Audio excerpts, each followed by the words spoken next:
like to spend his joining us today. Okay, thank you very much. Thank you very much to Meru for inviting me. It's a pleasure to be here with you tonight. I'd like also to thank our consul, Fidel Narvaez, and our political advisor, Lee Brown. Both of them, I think they're doing an excellent job here, and I really appreciate what they're doing. I'd also like to thank my colleagues at the table and all of you. Well, I was asked to set some kind of frame to what's going on in Ecuador nowadays. So, first of all, I think we have to speak about the regional context to understand what's going on there. As you know, Latin America has been, during the last 5 centuries, a continent that has had to struggle and fight for independence, not only from colonialism, as Portugal and Spain in those days had control over the continent, but later on, even though there was this independence process 2 centuries ago, it was, as we see it now, it was not enough. That's why in all the continent we speak about a second moment of independence that's going on right now. And we believe that Ecuador is also part of that new uprising, you could say. I'd like to say that, during a lot of decades, the Latin American left had Cuba as the model to reach power. That is the military path. As you know, and this is quite interesting to put it, because I believe that the same person that had a last try on that path and failed was at the same time the person that inaugurated a new way, a new path to power, a new democratic path, I could say. This person is not Fidel, is Hugo Chavez Frias, which, as you know, is right now is the president of Venezuela, and we hope that he will still be president for a long time. Let's hope so. Well, anyway, as I put it, Venezuela showed this new path in 1998. From then on, as you know, a lot of countries, well, not a lot, but quite a few countries joined that path and actually reached power through democratic means. That's what happened in Bolivia, as you know. That is exactly what happened in Nicaragua with Sandinistas some years ago, and it's definitely what happened in Ecuador in 2007 when Rafael Correa reached power. I'd like to say also, what was Ecuador before these elections of 2007? As you know, Ecuador was and still is a poor country, you could say, and say that even though a lot of things have been done and a lot of work has been developed over these last years, there's still a long way to go. The president used to say, normally says that even though a lot of things have been done, there's still a lot more to be done. And the day that we believe that we've done all and nothing else can be done, that day we should leave power and let other people take that power. As you know, Ecuador, if we look at Ecuador in geopolitical terms, it's part of what is called the fringe of capitalism. It's been based on the export of raw materials over the last, as I say, 200 years or more, mainly banana and oil. And of course that meant that this underdevelopment that the country suffered was translated into huge huge percentage of poverty and extreme poverty. That's mainly one of the, we could say, that is the burden that the country suffers. As you know, there was this summit of that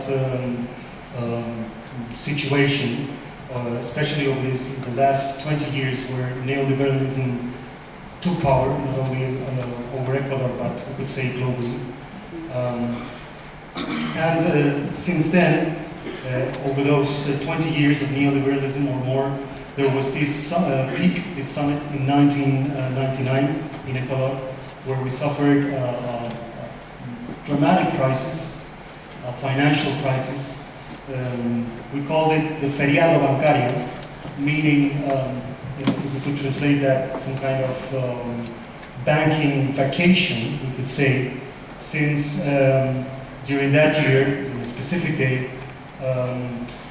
the financial system just collapsed. More than half of the savings of the Ecuadorian were lost, evaporated somewhere. We could say that in those years also a very important reaction of the people started to build up. We could say that the mobilization, the social mobilizations started in 1990 with a big indigenous uprising. And those social protests followed on we could say, for 15 more years along the decade, from, as I say, 1990 up until the 21st century. So, as I put it, there was a very strong social reaction. People resisted neoliberalism in the streets, and finally, I think that resistance was translated into electoral results. Because as I say, in 2006, at the end of 2006, a new election was held, and there Rafael Correa took power. What are the key points of the citizens' revolution? Well, as I see it, there's been like two main targets. One has been to raise the public income. Secondly, of course, to assure an economic planning and a public investment. For what public income deals with, there were three main points that helped to explain how the budget raised dramatically over these last years. First of all, the recuperation of the sovereignty of natural resources. That was a basic point. That meant that certain companies were nationalized, transnationals. Of course, that was welcomed by a lot of people in Ecuador, but not by the companies themselves, of course. At the same time, the second point was this new tax collection system, making it much more progressive. We could say making it much more fair. And of course, that was one of the key points that explains why the budget increased so dramatically over these last years. And third point was the renegotiation of the public debt. That was mainly one of the most, I think that's one of the episodes in which Ecuadorians feel more, we could say, more happy about. I have certain facts, certain numbers here, so that you can understand what went on with that renegotiation of the debt. So if in 2006, almost 10% of the public budget was sent to pay the interests of the debt. Nowadays, that percentage has fallen up to 3.1, meaning that there's much more resources to spend on the people, public and social politics.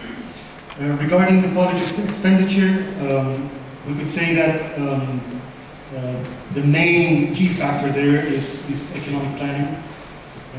this phrase nowadays, I believe that doesn't have a lot of, it's not very catchy, but anyway, we still believe in economic planning. That doesn't mean that the state will take hold of all the economic activity, but we believe that the state needs to manage, deal, and control the economic activity.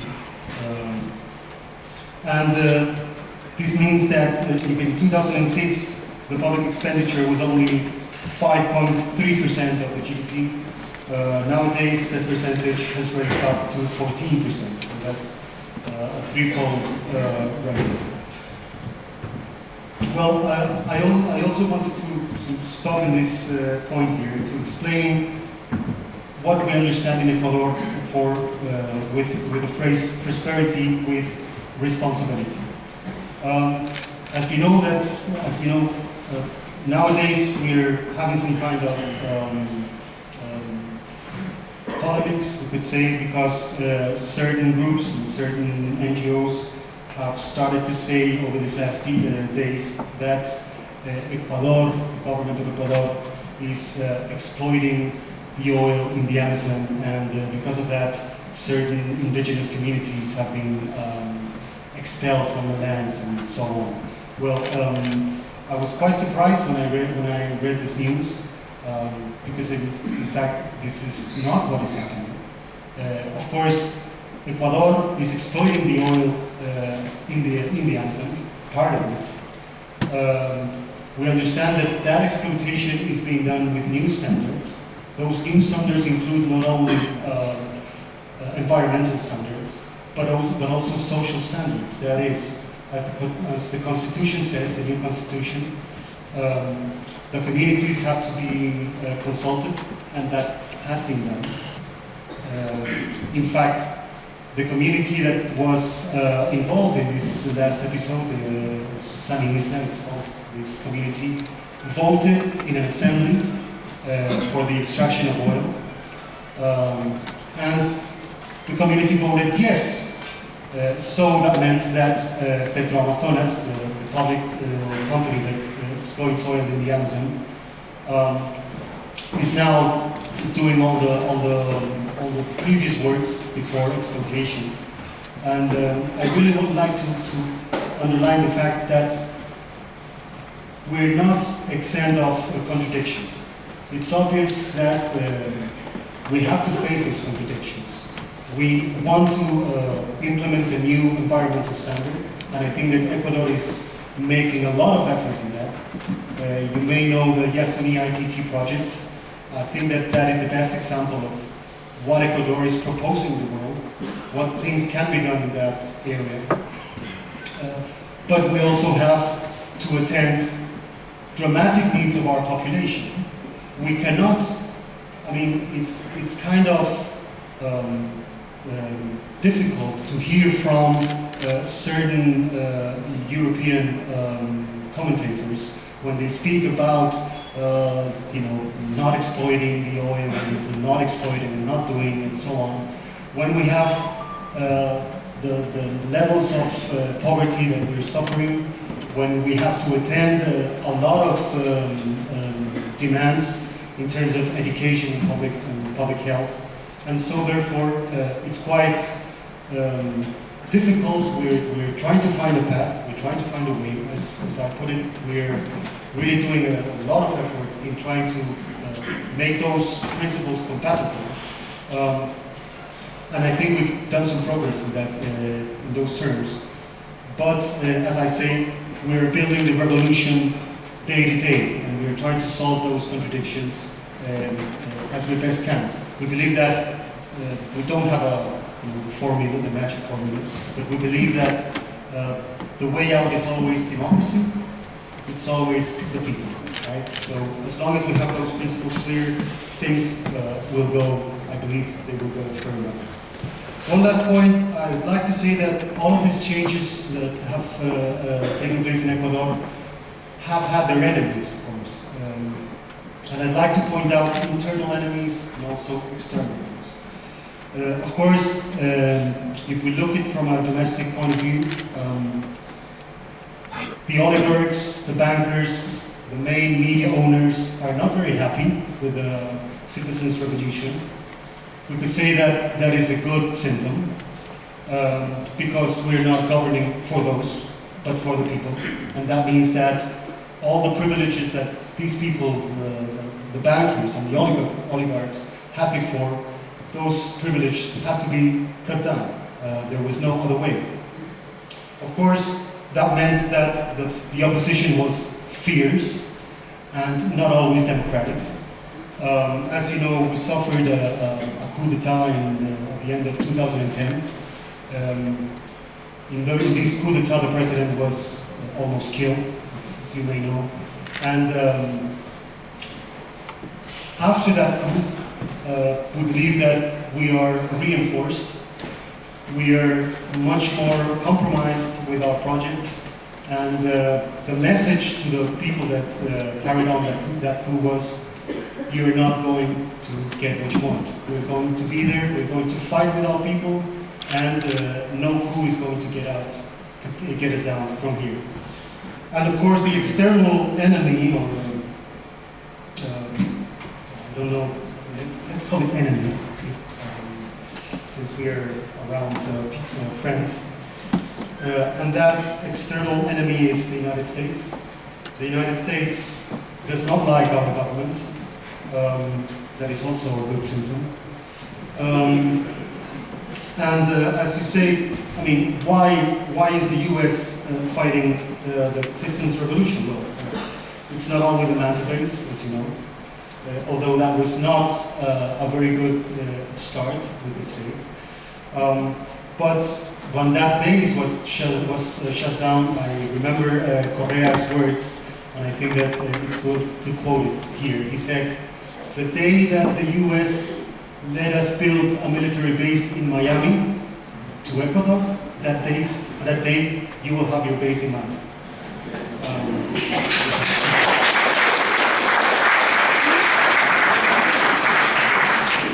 Of course, certain American transnationals have lobbied very hard against Ecuador in their Congress, especially Oxy and Chevron, oil companies that were, as you know, are not doing so much money, even though they are. And so they felt that their interests have been attacked. Also because, as you know, Ecuador is part of the ALBA, the Alianza Bolivariana in Latin America. As you know, ALBA is this group of countries where Venezuela, Cuba, Nicaragua, Bolivia, and Ecuador, and certain Caribbean countries also, are trying to rebuild, build a new, not only a new Latin America, but a new world. And how does the US do it? Mainly with USA, mainly through soft power. We have to thank, nowadays, it's not the Marines that come and impose certain politics. They try to do it other ways, through soft power, as I said, through USA, financing opposition groups, etc. As they said before, this is not working very well for them, since we believe that in the elections that will be carried on in 2 or 3 days, or 4 days, Correa will win with a wide margin, and that will, hopefully, send the signal to the US that the people of Ecuador support the government. The government stays and stands with their people, and the US will not govern anymore what the lives of the Ecuadorians. So that's all. Thank you very much.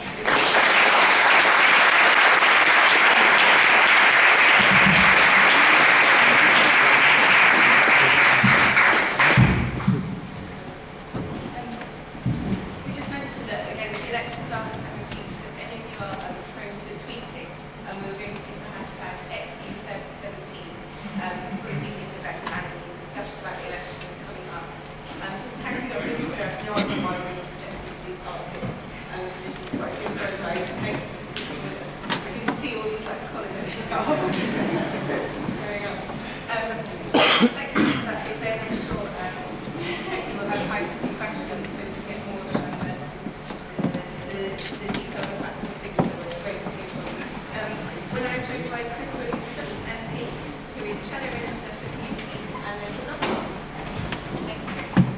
thanks very much indeed, and it's a really great pleasure and indeed a privilege really to be invited to speak at this event this evening. And what I want to try and do is really compare and contrast what's happening in Ecuador with what's happening in the United Kingdom. And I just want to pay tribute to the previous speaker and say what an inspirational contribution you've just made. And he concluded by saying that the Ecuadorian government will stand by its people. I just wish the British government would stand by its people here in the United Kingdom, because it's very clear what we're seeing with the austerity measures that David Cameron and George Osborne, propped up of course by Nick Clegg, are inflicting on our people is an absolute crime in my view, and there is no need whatsoever to be pursuing the austerity measures here in the United Kingdom, because we are after all one of the richest nations on the planet, and yet we're seeing the most appalling and grinding austerity measures being inflicted on ordinary people in our country. The poorest people in our country are having to shoulder the biggest burden. When you think that these decisions are being made by multi-millionaires who have never wanted for anything in their life, and I know you can't help who your parents are, but in some ways it adds to the ignominy when it's people who are so rich and powerful who are forcing these sacrifices to be made by the poorest people in the UK. So if you will bear with me, I just want to talk a little bit about the UK and then go on to talk about the experience in Ecuador. And I think one of the things that we know from our history and our economic history that is the greater equity in a society, the more successful the economy actually is. And we can see that through history. And indeed, Ecuador is living proof of that fact today.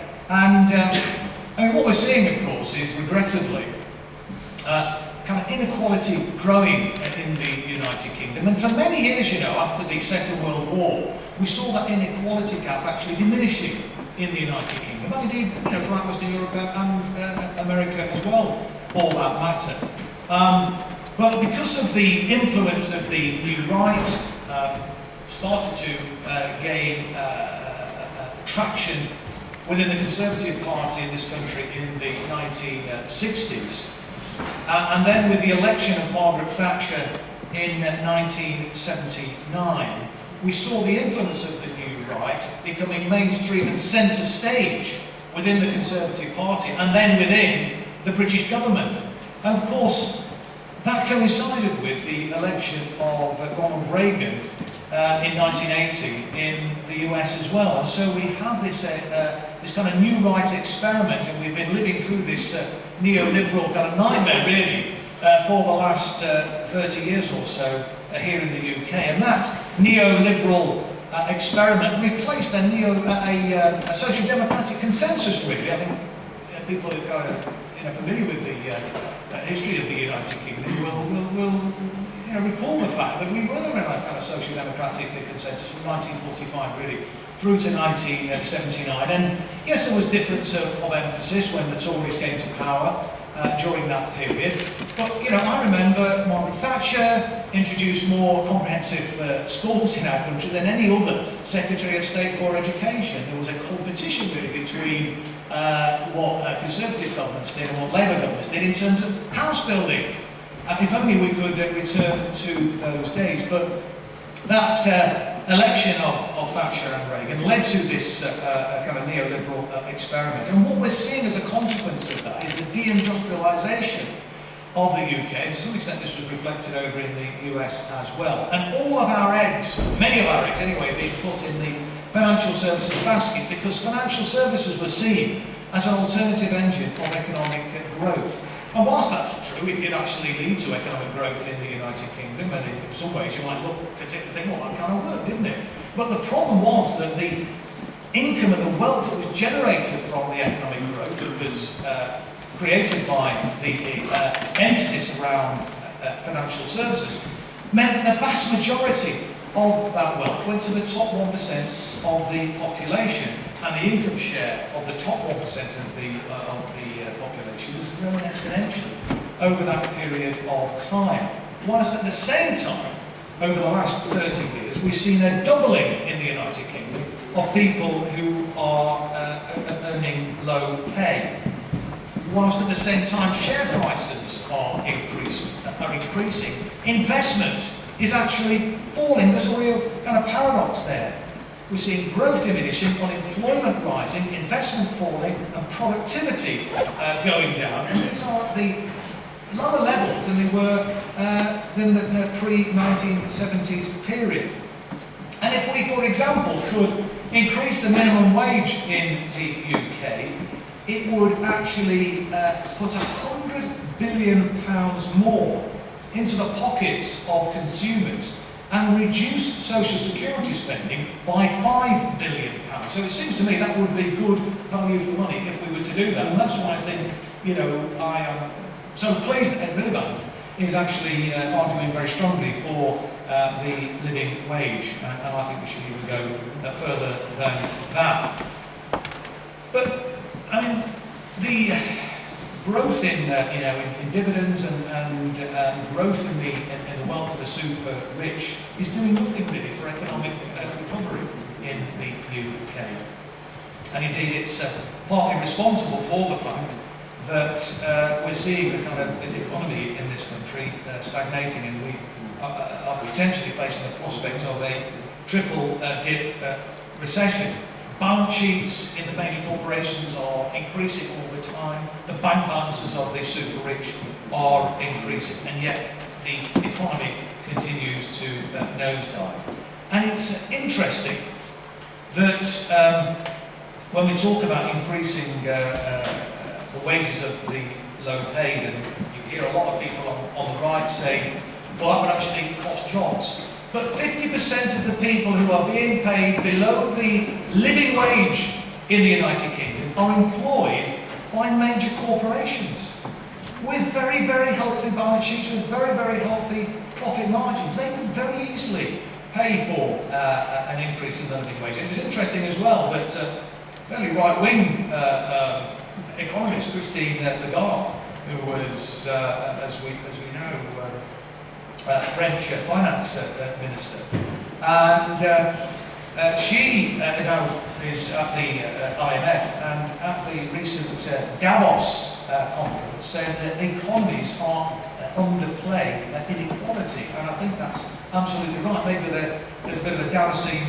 conversion there, and I think it's important that we actually, as a nation, do recognise that the austerity experiment is singularly failing to generate the growth which was promised when the coalition came to power.